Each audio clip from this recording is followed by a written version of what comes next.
اللهم صل على محمد وعلى آل محمد.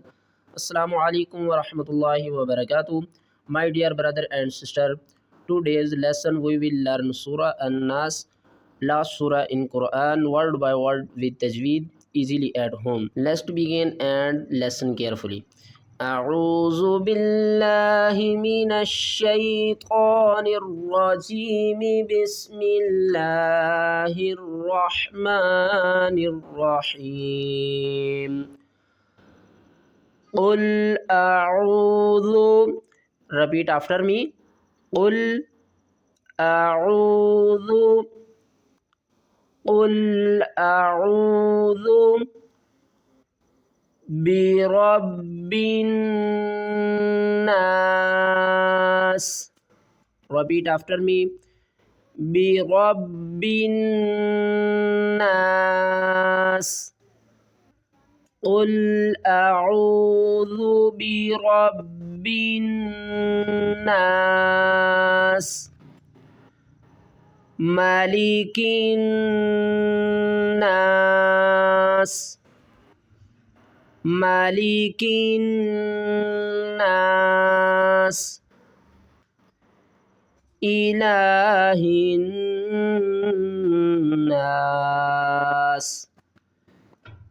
إله الناس. من شر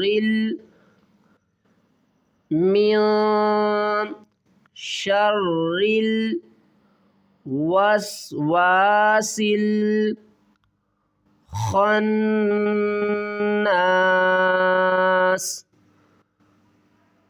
وسواس الخناس.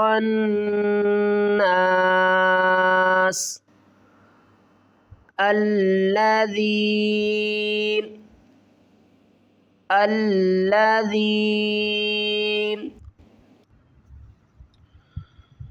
يوسوس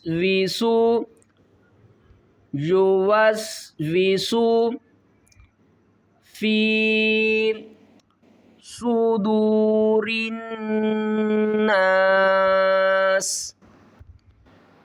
الذي يوسوس في صدور الناس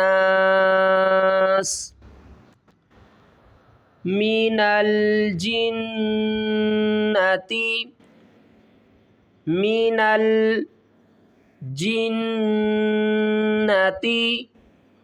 والناس.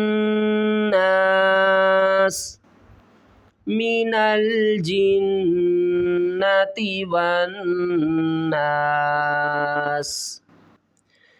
Thank you for watching. If you want more Quran lesson every day, please subscribe and click the bell icon. See you in the next class, inshallah.